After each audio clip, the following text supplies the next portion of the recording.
pranam to all of you. Again, I am coming back to my channel Lasit Government Rule Guru. Today, I will discuss again NVS Vice Principal LDC exam 18th May 2025. Today, I will discuss first 30 questions related to the academics, related to the child development and pedagogy part. But before that, also, I want to rectify 3 questions related to the administrative part.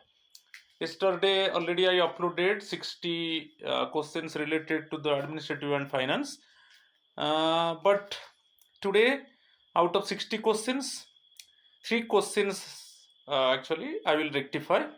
So you check it. But especially today I will discuss first 30 questions related to the academics, child development and pedagogy. So my friends, please subscribe my channel, share my channel, like my channel, so that you can get notification for my upcoming videos. Follow my Facebook page, same Asit Government Rule Guru. If you follow my Facebook page, then systematically you can get the video links. My WhatsApp number is there, 8327782034. If any queries there, you can contact with me and clear your doubt. So now I am going to discuss first one, rectification of 3 questions of administrative part. So you see question number 1, which minimum rank of officer in the government of India has been prescribed to be declared as head of the department in the General Financial Rules 2017? It is Under Secretary, Deputy Secretary, Section Officer, Accounts Officer. So minimum rank of the officer to be declared as head of the department, it is Deputy Secretary. Okay, so you see the definition in General Financial Rule 2017, it is clearly given. Okay, so the minimum rank for the head of the department is Deputy Secretary. Okay, option 3 is the correct answer. Another question I want to rectify.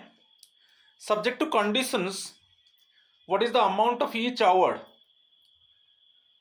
for passing the Pragya examination through training classes under Hindi teaching scheme effective from 2011 to an employee who scores 80% marks?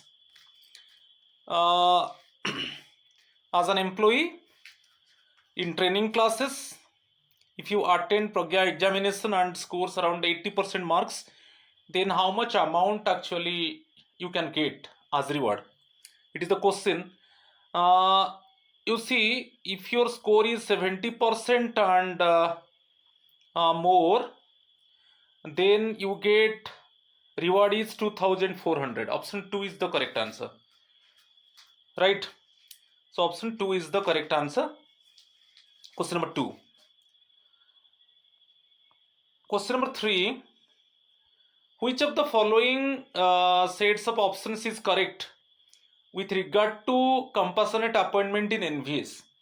यदि कोई concern employ का death हो जाता है तो कैसे उसका dependent को कंपैशनेट अपॉइंटमेंट मिलेगा? सो इसमें 3 ऑप्शंस दिया है, आप करेक्ट ऑप्शन चूज करेंगे. Only dependents of NVS employees who died while in service are eligible. ये करेक्ट है first statement.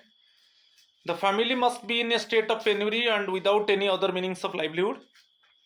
Option 3, such appointments are limited to a maximum of 10% of vacancies falling under direct recruitment quota for any group C post. It is given, but actually it is 5%. So this statement is wrong one. Actually it is 5%. Permanent group C post. Okay, any vacant group C post. So 5% of it actually it is reserved for compassionate appointment in NVS. Okay, so first 2 options it is correct one. Option 1 and 2. So option 4 is correct one. Right? So ये 3 questions को मैं rectify किया. तो अभी चलेंगे हम first part 30 questions related to the child development and pedagogy. Right? So इसमें 60 questions था चाइल्ड डेवलपमेंट एंड पेडागोजी में. सो मेरा फर्स्ट पार्ट में आज मैं 30 क्वेश्चंस डिस्कस करूंगा. You see the question number 1. Question number 1. What is the impact of recess and physical activity on child development? It hinders academic performance. It primarily improves physical health. It supports brain development, language and social skills. It decreases concentration levels. It supports brain development, language and social skills. What is the impact of recess and physical activity on child development? Option 2 is the correct answer. So, impact of recess, main thing is actually when the child is isolated, when the child actually getting relaxation, then automatically his focus, his concentration, his curiosity to learn, everything would be improved.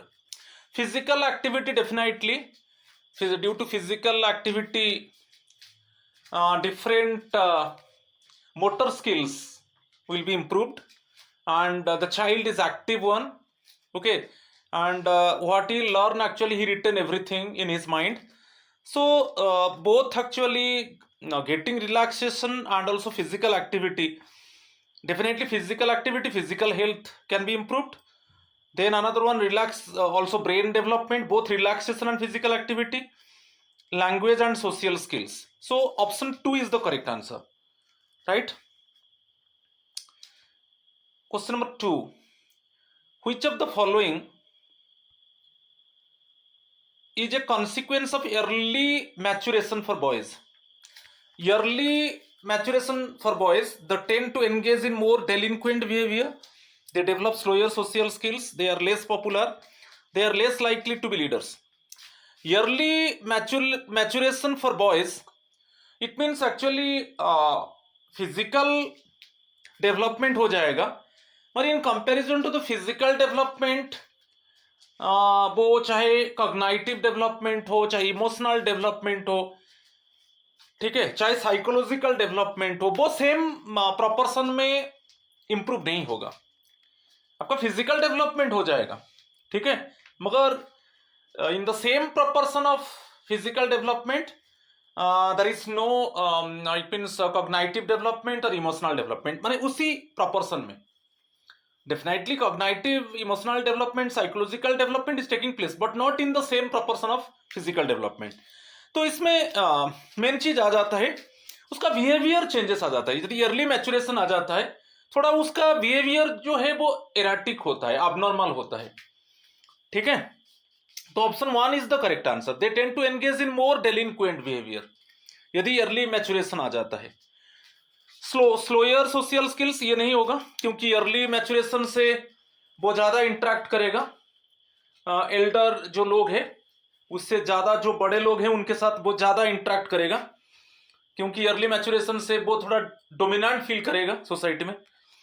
तो ये नहीं है, less popular नहीं, popular होगा, क्योंकि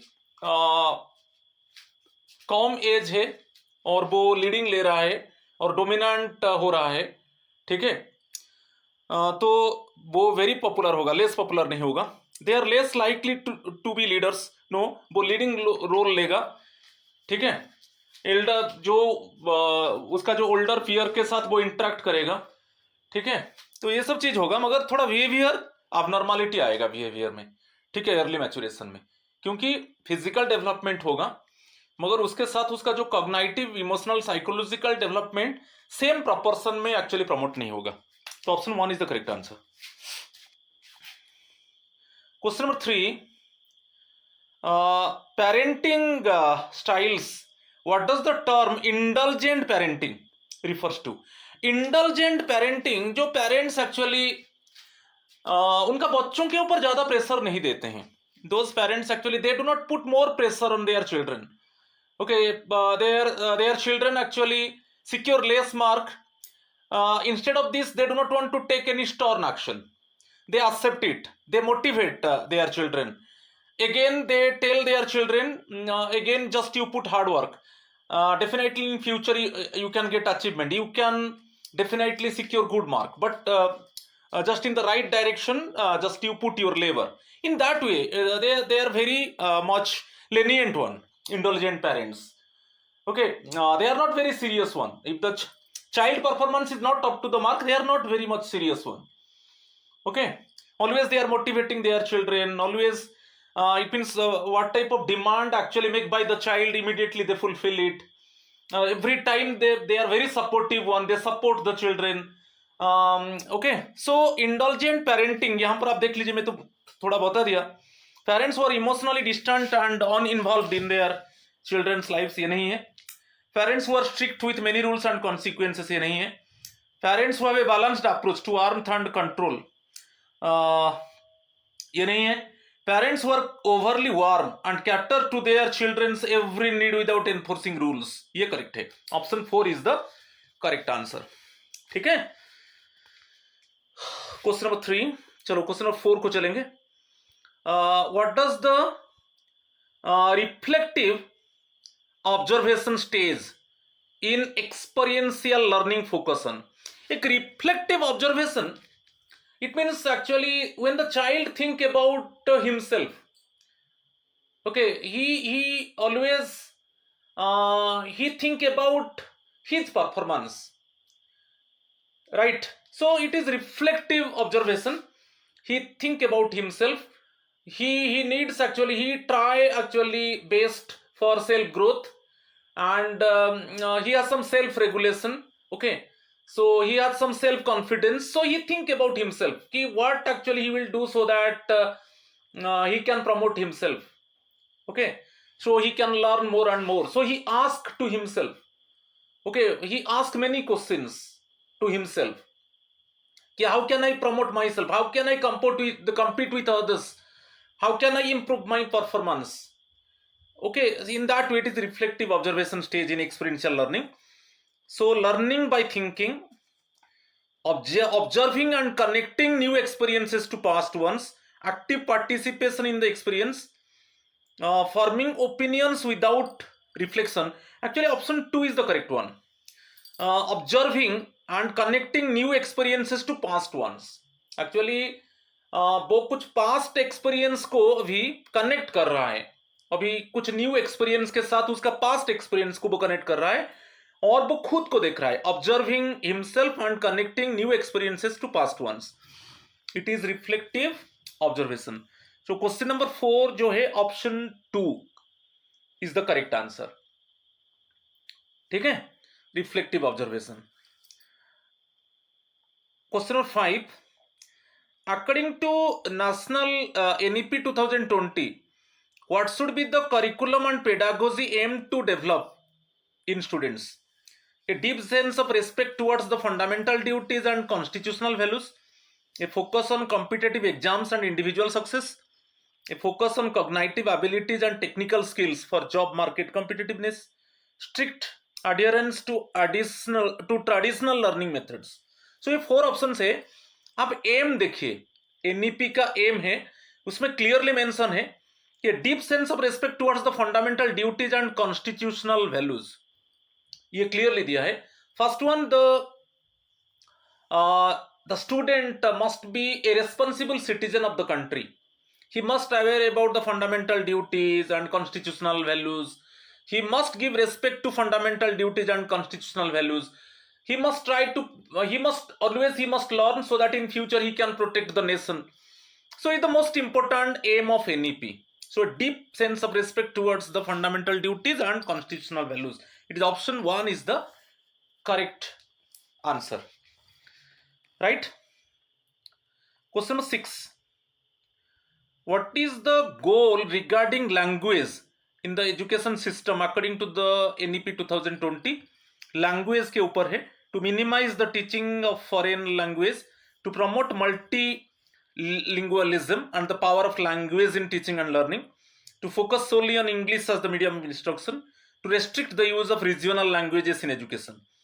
तो promote multilingualism and the power of language in teaching and learning, ये बहुत इंपॉर्टेंट है. Multiple language, the child must learn, the student must learn more and more languages, adapt and accustom and cope up with many languages. And the power of language in teaching and learning, ये बहुत important है। इसीलिए देखिए आप जो FLN है, foundational literacy and numeracy, foundational literacy, so अभी जो चाइल्ड एक्चुअली उसका जो स्टडी स्टार्ट होगा 3 एज में, बाल बाटिका में, तो अप टू स्टैंडर्ड 3 लगभग आप देख लीजिए, जो 3 to 9 years, first 6 years actually the child must learn about the fundamental actually learning concepts like reading, understand the sentence, word formation, right? Basic actually literary skills he must learn. Next one, lingualism, more and more language actually the child must learn, okay? And in learning actually, the power of language actually it is emphasized. So option 2 is the correct answer, right? Question number 7, according to research cited by Vygotsky, when do children typically start using private speech less frequently? Private speech less frequently, private speech means self talk, वो खुद से बात करना। सो ये as actually जो private speech का as है 2 to 3 years, ये प्राइवेट सेल्फ टॉक, वो खुद के साथ बात करता है। The child actually talk with himself and in that way actually resolve the problem, okay. मगर जब उसका एज स्कूल एज आ जाता है, स्कूल एज आ जाता है, तब ये प्राइवेट स्पीच कम हो जाता है। जो खुद के साथ वो बात कर रहा है, वो private speech convert to inner speech, inner thought, वो साइलेंट स्पीच हो जाता है। तो यहां पर जो option 2 is the correct answer, at around age 7। ये जो प्राइवेट स्पीच है, जो सेल्फ टॉक स्पीच है, वो धीरे धीरे वो convert to inner speech, right, और इनर थॉट जो बोलते हैं, वो साइलेंट स्पीच हो जाता है, ठीक है। तो option 2 is the correct answer. Question number 8, how do technical tools like calculators and spell checkers impact cognitive development according to Vygotsky? जो टेक्निकल टूल्स, जैसे चाइल्ड कैलकुलेटर यूज कर रहा है कि कुछ स्पेल चेकर्स यूज कर रहा है, तो उसमें वो कॉग्निटिव डेवलपमेंट को, जो उसका मेंटल डेवलपमेंट को वो कैसे चेक करता है, ठीक है, क्या इंपैक्ट डालता है मेंटल डेवलपमेंट के ऊपर। They limit creativity by providing immediate solutions without thought. They have no impact on cognitive development. They support cognitive development by enhancing problem solving skills and efficiency. They prevent students from developing critical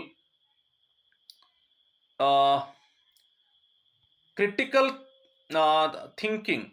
suppose यहां पर ले लीजिए, right. तो यहां पर जो option है, यदि चाइल्ड कैलकुलेटर यूज करता है, the child using calculator and it means make some calculations, spell checkers, use spell checkers, तो ये सब होने से क्या है, उसका क्रिएटिविटी जो है बहुत लिमिट हो जाता है।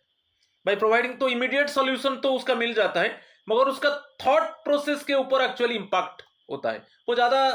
It means the child actually does not, it means does not think actually, okay.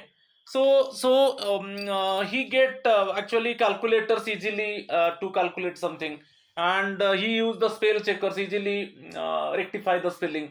So in that way actually easily he gets solutions, but actually it block the creativity, it block the it means thought process of the child. So option 1 is the correct answer. What is the full form of PAROK जो है, performance assessment review and analysis of knowledge for holistic development. तो आप देखिए, performance assessment, review and analysis of knowledge for holistic development, option 3, performance assessment, review and analysis of knowledge for holistic development, ठीक है। Option 3 is the correct answer. Question number 10, what type of learning is central to the pedagogical process of competency based education? अभी तो NEP emphasise किया है ना, competency based education, experiential learning, solely academic learning, memorization, passive listening. It is very experiential learning, इसलिए backless days अभी आया है।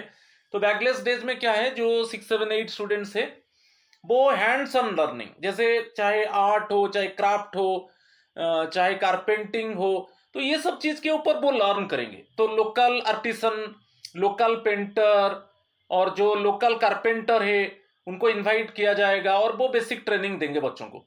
तो उसमें the child actually learn something so that in future, actually in postering time, he or she can make something by using some natural objects, jute से कि suppose bamboos से कि वुड से कि कुछ स्टोन से, कुछ माउंड ऑफ आर्थ से वो कुछ बना सकते हैं। तो वो प्रैग्मेटिक लर्निंग और रियल एक्सपीरियंस वो होता है। तो experiential learning, option 1 is the correct answer. Question number 11, which of the following is a benefit of integrating art into education? अभी आर्ट जैसे sports integrated education, art integrated education. So art integrated education का मतलब है कुछ picture base. Okay, आपको अभी देखिए जो क्वेश्चन आ रहा है, कुछ पिक्चर्स, एक्चुअली कुछ इमेज दे दिया जाता है। तो आप इमेज को देखिए और उसको उससे आप एक कॉन्सिक्वेंस निकालिए कि इमेज किस लिए है। Actually, one image is given. The child read the image, and the child actually properly read the picture and find the solution. तो उसमें क्या है, उसका थोड़ा थिंकिंग प्रोसेस को वो यूज करता है उसे, ठीक है। वो थिंकिंग प्रोसेस को यूज करेगा, वो ट्राई करेगा प्रॉब्लम सॉल्विंग, थोड़ा थॉट प्रोवोकिंग, थोड़ा क्रिटिकल थिंकिंग रिलेटेड मैटर आ जाता है, ठीक है नहीं। तो ये बहुत इंपॉर्टेंट है, एक पिक्चर बेस्ड एजुकेशन। कोई चैप्टर को हम प्रेजेंट करेंगे जैसे पिक्चर बेस में, तो उसमें क्या होगा, वो इजीली लर्न करेगा, वो easily actually the child learn many things during a short period of time, makes learning less interactive, reduces the need for assessment, enhances critical thinking, creativity and problem solving, यही होगा। Encourages passive learning. मैं कुछ example आपको दिया, तो option 3 is the correct answer. Question number 12, significant feature of the experiential learning approach. Significant feature क्या है experiential learning?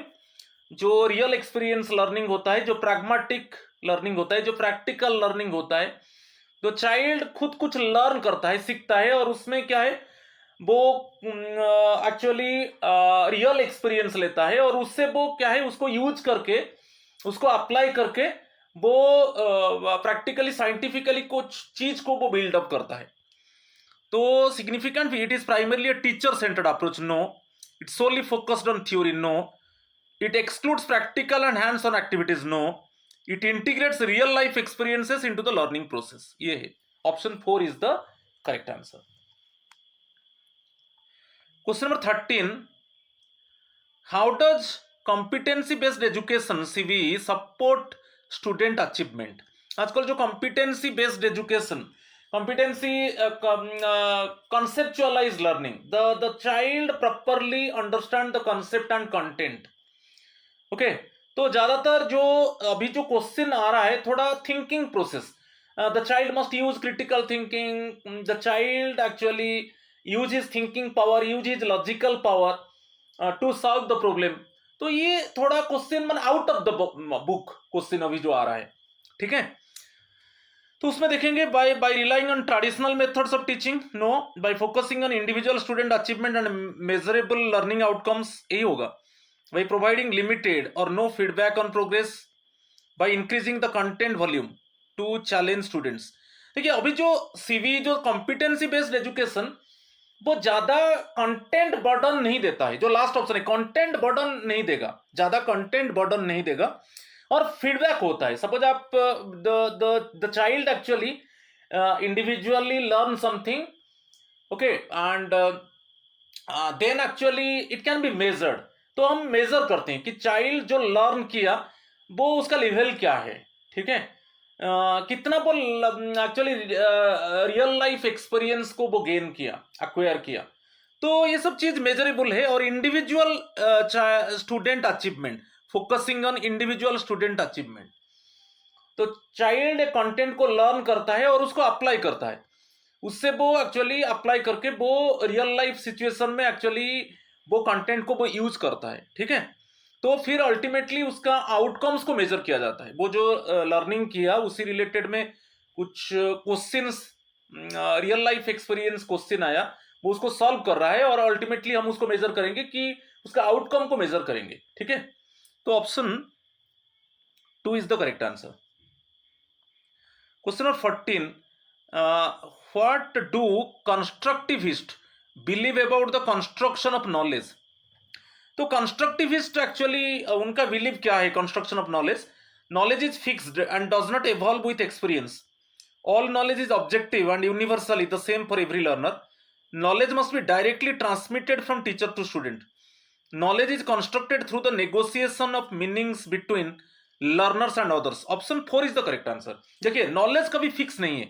जो कंस्ट्रक्टिविस्ट सोचते हैं ना, वो new ideas, new learning experience, always every moment the child actually it means want to acquire new type of knowledge. तो knowledge is fixed ये नहीं है। all knowledge is objective and universally the same. No कभी भी individual to individual differ करता है, universally same कभी नहीं होगा। तो नॉलेज डिफर करता है, ठीक है, individual to individual differences are there. तो ये नहीं है। Knowledge must be directly transmitted from teacher. अभी वो ये था जब टीचर सेंटर्ड अप्रोच था, अभी टीचर सेंटर्ड अप्रोच नहीं है।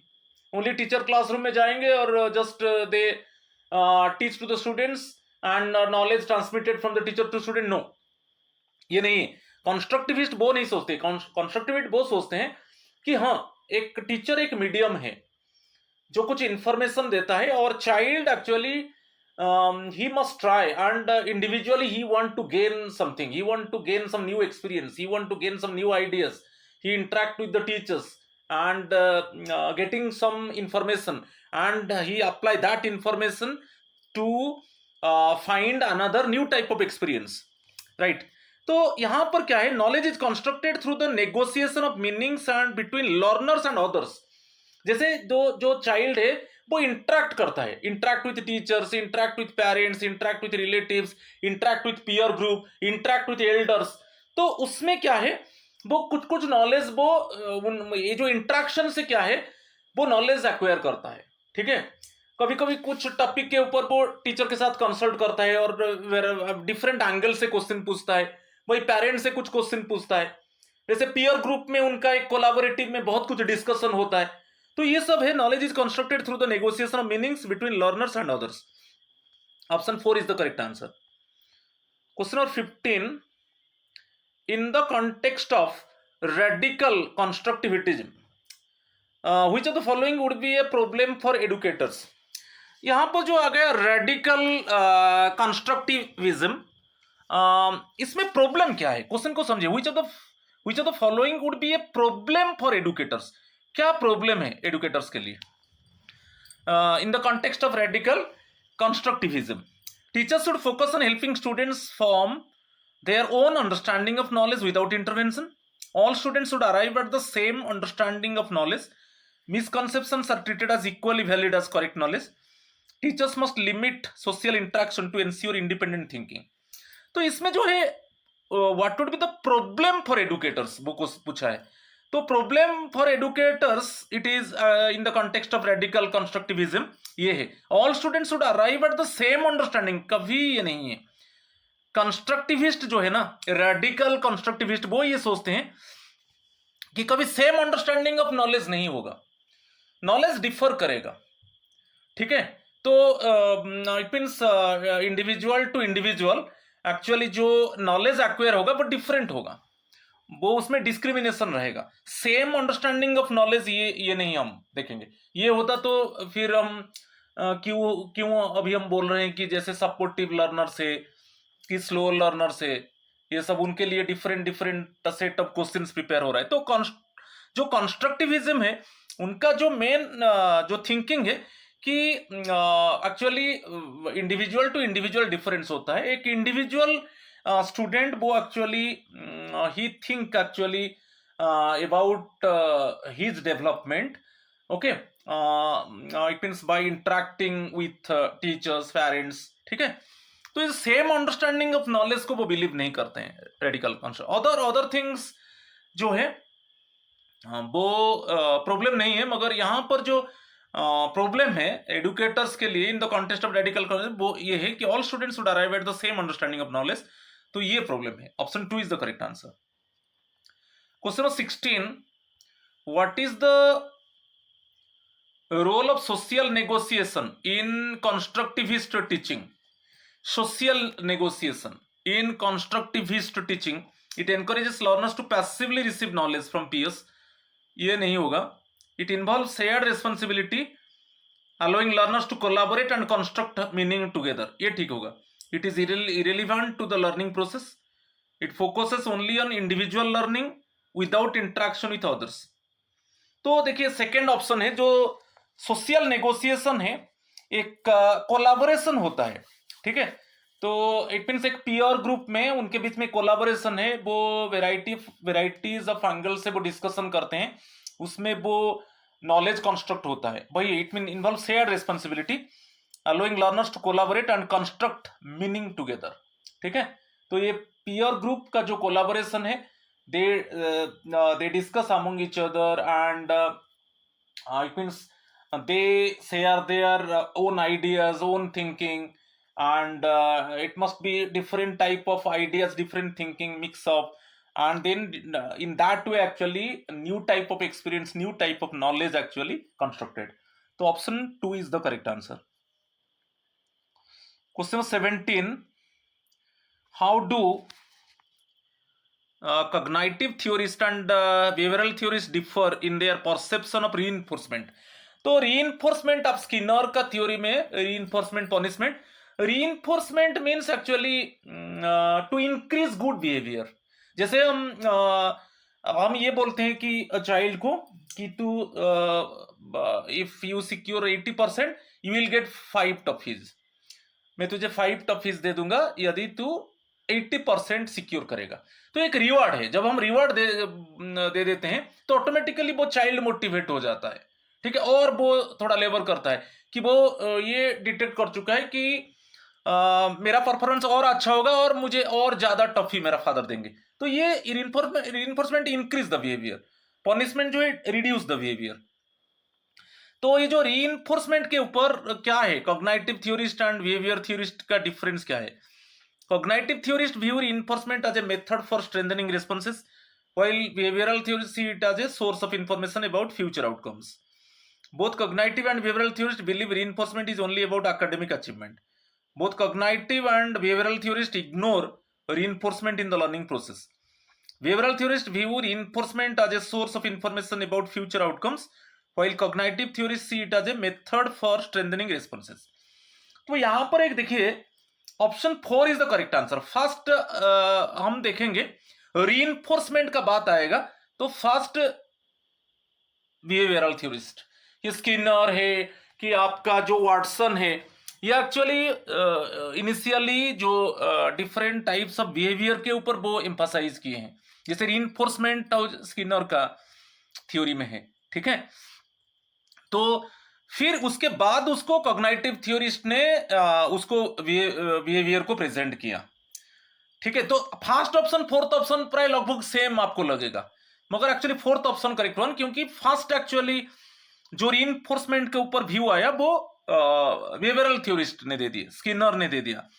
तो बिहेवियरल थ्योरिस्ट बोलते हैं कि reinforcement as a source of information about future outcomes. तो रीइंफोर्समेंट हम जब अवार्ड दे देंगे तो एक फ्यूचर आउटकम अच्छा होगा। आप कोई बच्चा को सपोज आप घर में बोल दीजिए कि यदि तू जो नेक्स्ट एग्जाम में अच्छा सिक्योर करे, in the next exam if you secure good mark then I will present you एक गुड शूज। तो ऐसे बोल देने से क्या है, वो एक रिवार्ड, जैसे उसको आप मोटिवेट करेंगे, ठीक है। तो ये है reinforcement as a source of information. उसके बाद एक फ्यूचर आउटकम्स आता है, ठीक है। आप बोलेंगे कि जैसे आप बोल रहे हैं कि एग्जाम में तू अच्छा करेगा तो तुझे इमीडिएटली मैं 5 टॉफी दे दूंगा, एक छोटा बच्चा को बोल दे, वो लेबर करेगा, ठीक है।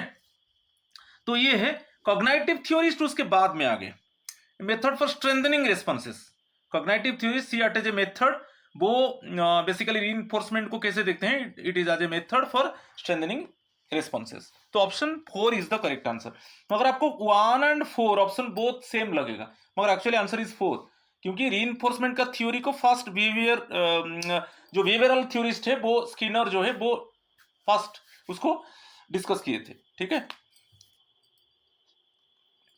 Question number 18, what is the primary what is the primary goal of behavioral researchers in studying learning? तो primary goal of behavioral researchers in studying learning to identify a few general laws of learning that apply to all higher organisms, to focus on knowledge construction and its development over time, to understand how individual differences in cognition affect learning, to examine the role of memory in cognitive development. देखिए, few general laws के ऊपर जाइए।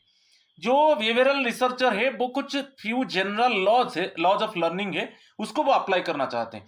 आप Skinner का theory देखिए, जो reinforcement और punishment दो चीज के ऊपर था, पॉजिटिव रीइंफोर्समेंट, नेगेटिव रीइंफोर्समेंट, ये था कि नहीं? तो कुछ जनरल लॉज वो ये, जैसे हम बोलेंगे पॉजिटिव रीइंफोर्समेंट। पॉजिटिव रीइंफोर्समेंट, आप रिवॉर्ड दे दो। Okay, suppose you give some reward to a student and you tell him if you score actually more in future then again more award you will get। तो वो उसको motivate हम करते हैं positive reinforcement में। ठीक है, फिर उसके बाद उसका आउटकम आता है। जब हम मोटिवेट करेंगे और उसको एक अवार्ड देने के लिए हम कमिटमेंट करेंगे तो वो और ज्यादा हार्ड वर्क करेगा और उसके बाद उसका रिजल्ट आउटकम अच्छा आएगा तो उसको वो रिवॉर्ड दिया जाएगा। ठीक है, तो ये जो है इन दैट वे एक्चुअली सपोज ये नेगेटिव रीइंफोर्समेंट। नेगेटिव रीइंफोर्समेंट क्या है? जो नेगेटिव स्टिमुलस है उसको हम नेगेटिव मींस रिमूव करेंगे। ठीक है, तो जो यूजलेस जो अननेसेसरी स्टिमुलस है उसको हम रिमूव करेंगे, वो है नेगेटिव रीइंफोर्समेंट। नेगेटिव रीइंफोर्समेंट का एग्जांपल, सपोज एक चाइल्ड का हेडाक हो रहा है, उसका पढ़ने के लिए इच्छा है, उसका हेडाक हो रहा है। ठीक है, तो इसलिए वो एक्चुअली कंसंट्रेट नहीं कर पा रहा है पढ़ाई में, तो उसको हम पेन किलर दे देंगे। तो उसके लिए अनप्लीजेंट जो स्टिमुलस वहां पर है हेडाक, अनप्लीजेंट स्टिमुलस, वो अनप्लीजेंट स्टिमुलस को रिमूव किया जाएगा। क्यों? इंक्रीज द बिहेवियर, क्योंकि रीइंफोर्समेंट से इंक्रीज द बिहेवियर। तो अनप्लीजेंट बिहेवियर को हम रिमूव करेंगे, नेगेटिव मीन्स रिमूव। ठीक है, और नेगेटिव रीइंफोर्समेंट हम बिहेवियर को इंक्रीज करेंगे, तो किसको रिमूव करेंगे? अनप्लीजेंट स्टिमुलस को हम रिमूव करेंगे। तो उसका हेडाक हो रहा है, हम पेन किलर दे देंगे तो उसका हेडाक बंद हो जाएगा, तो अनप्लीजेंट जो स्टिमुलस है वो रिमूव हो गया, तब वो कंसंट्रेट करेगा पढ़ाई में।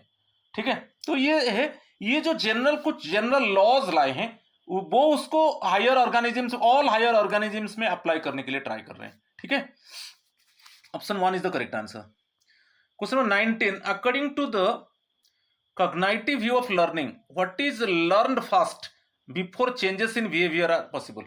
First up, जो cognitive actually it means जो cognitive actually learning के ऊपर बिलीव करते हैं, तो वो फर्स्ट क्या लर्न करेंगे, फिर उसके बाद उनका बिहेवियर चेंज होगा, यही है क्वेश्चन। तो उसमें देखिए, new behaviours, environmental stimuli, reinforcements, knowledge and strategies.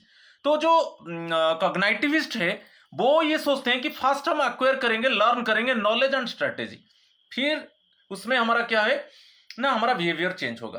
तो एक्चुअली जो मेंटल डेवलपमेंट है वो ऑटोमेटिकली नॉलेज से आएगा। तो फर्स्ट हम नॉलेज एक्वायर करेंगे और make strategy, okay, to it means acquire more and more knowledge.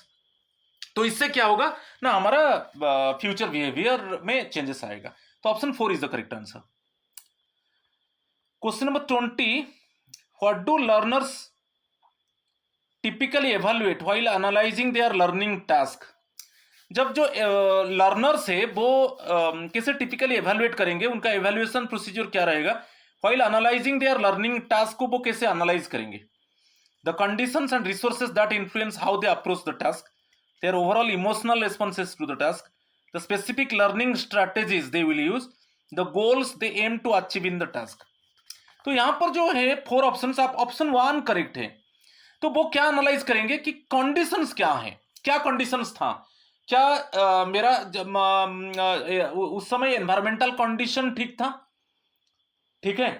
तो क्या मेरा फिजिकल कंडीशन ठीक था, क्या मेरा मेंटल कंडीशन ठीक था, क्या मैं साइकोलॉजिकल फिट था, तो वो कंडीशंस को फर्स्ट एनालाइज करेंगे, फिर रिसोर्सेस को देखेंगे, क्या अच्छा टूल्स मिला, कि कुछ अच्छा सपोर्ट मिला, कुछ अच्छा इंफॉर्मेशन मिला, तो ये चीज को वो एनालाइज करता है।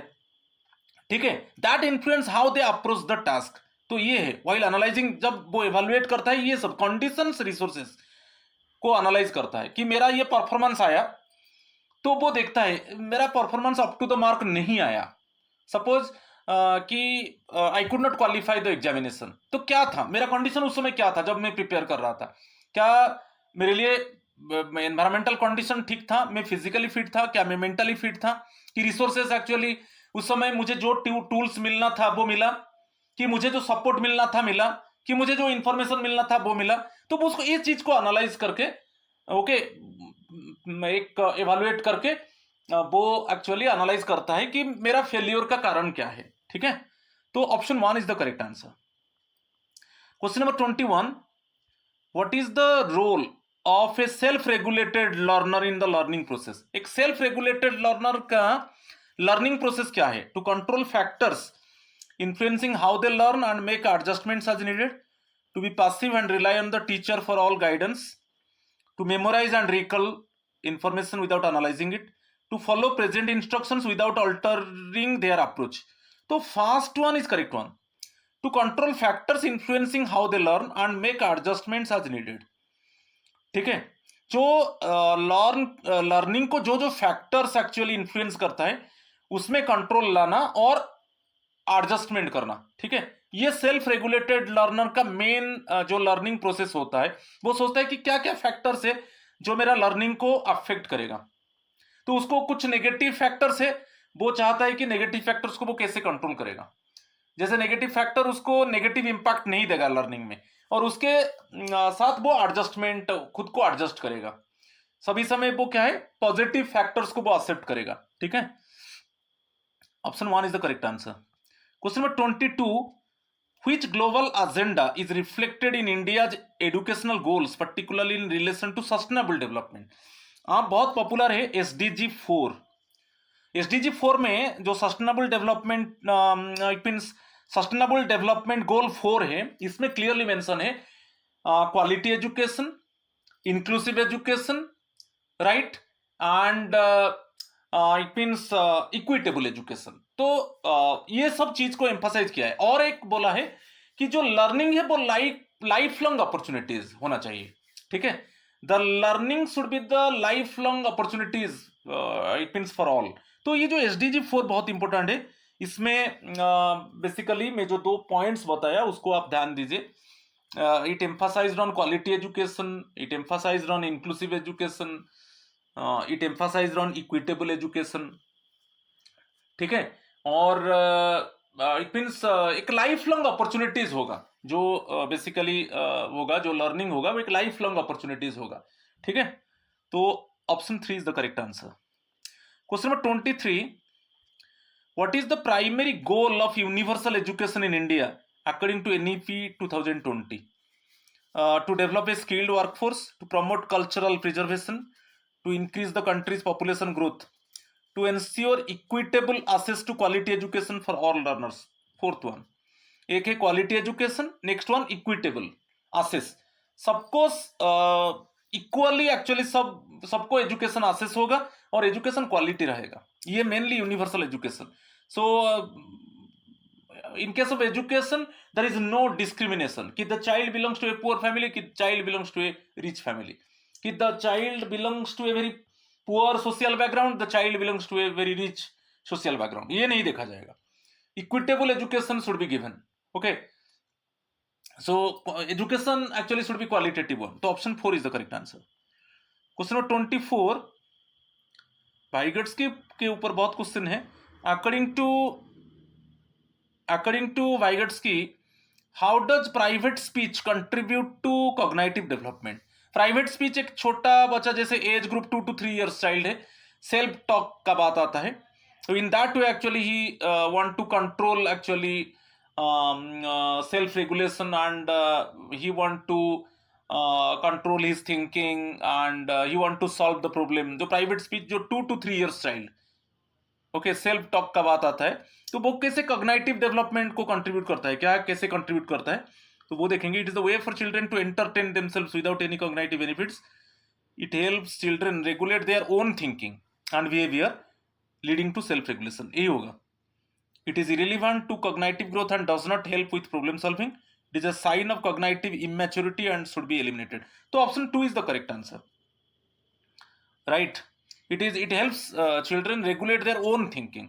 तो जो सेल्फ टॉक होता है, जो 2-3 ईयर चाइल्ड है वो खुद के साथ बात करता है, तो ओन थिंकिंग को वो रेगुलेट करता है, उसका ओन बिहेवियर को वो रेगुलेट करता है, और ये लीडिंग टू सेल्फ रेगुलेशन, ठीक है।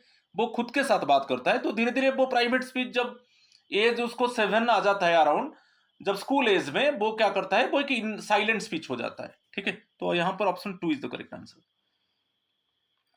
Question number 25, how do children internalise cultural tools according to Vygotsky. तो वाइगट्स्की आगे जो कल्चरल टूल्स है, वाइगट्स्की एक्चुअली 2 प्रकार का टूल बोले हैं।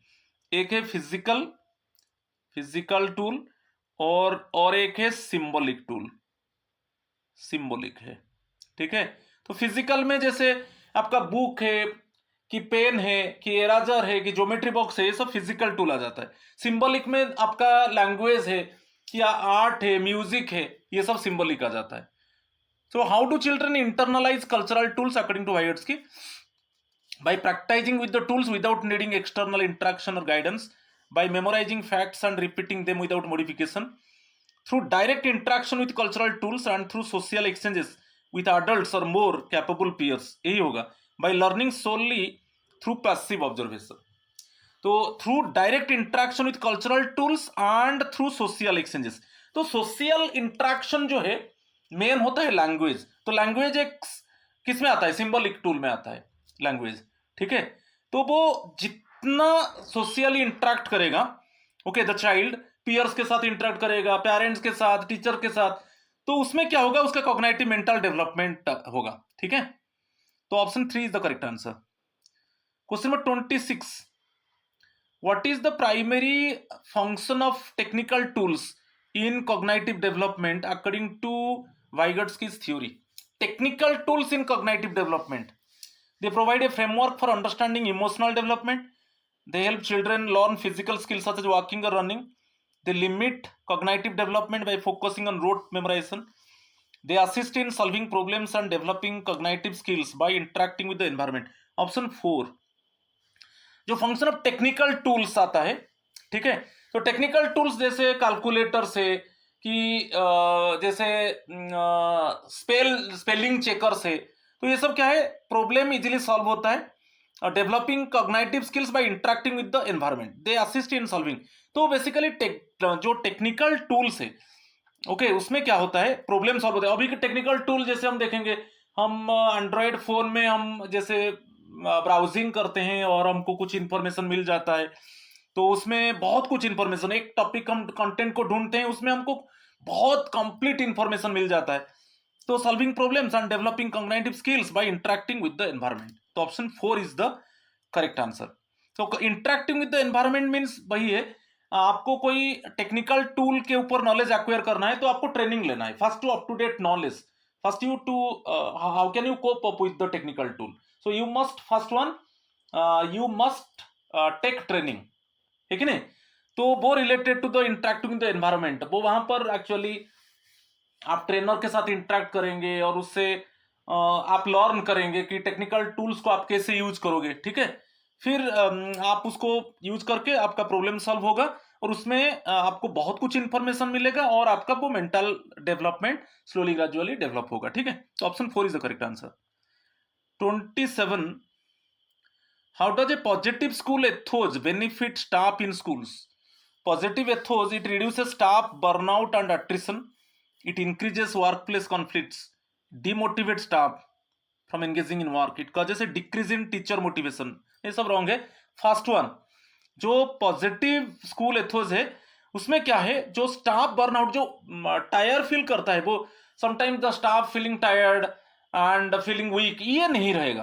पॉजिटिव स्कूल एथोस एक इंस्पायरिंग एनवायरनमेंट होता है, एक मोटिवेशनल एनवायरनमेंट होता है, तो उसमें जो स्टाफ से वो एनर्जेटिकली काम करते हैं, एक मोटिवेटिंग एनवायरनमेंट में, एक इंस्पिरेशनल एनवायरनमेंट में, और एक इंस्पायरिंग एनवायरनमेंट में वो काम करते हैं under the leadership of the principal, है कि नहीं? So it reduces staff burnout and attrition. Always they are getting, the staff's getting motivation, the staff's actually boosted by the principal, and one positive environment, congenial environment is taking place in the school, so that at any time the staffs actually, they do not feel weak, or they do not feel any type of tiredness like this. Option 1 is the correct answer. Question number 28. What should be done regarding the integration of art education, health and physical education, and values education in lesson planning? Teachers should focus solely on academic subjects and exclude non-academic elements. These elements must be integrated as per the directions provided by CBSE to accomplish the competencies. Only art education should be integrated, excluding other areas. These elements should be excluded from lesson planning. So option 2 is the correct answer. These elements must be integrated as per the directions provided by CBSE to accomplish the competencies. जैसे art integrated learning की, sports integrated learning, है कि नहीं? तो values of education, इसके ऊपर थोड़ा ज्यादा एम्फासाइज करके हम लेसन प्लान अभी प्रिपेयर कर रहे हैं, कॉम्पिटेंसी बेस्ड लेसन प्लान। यहाँ पर option 2 is the correct answer. Question number 29, what should learning outcomes enable students to do? जो लर्निंग आउटकम से स्टूडेंट्स को क्या स्ट्रेंथ मिलता है? Memorise and recall information, only understand concepts theoretically, integrate and apply learned knowledge in real life situations, focus on rote learning. A option 3, integrate and apply learned knowledge in real life situations. Okay, option 3 is the correct answer. So last question देखेंगे, what is the common characteristic of adolescents who are more likely to abuse drugs? ठीक है, high academic achievement and good health, emotional problems, impulsivity and rebelliousness, ये ठीक होगा, low levels of social engagement with peers, strong family cohesion and positive school experiences. तो who are more likely to abuse drugs? यदि adolescent age में the child ज्यादातर attract towards actually drugs, तो वो क्या होगा?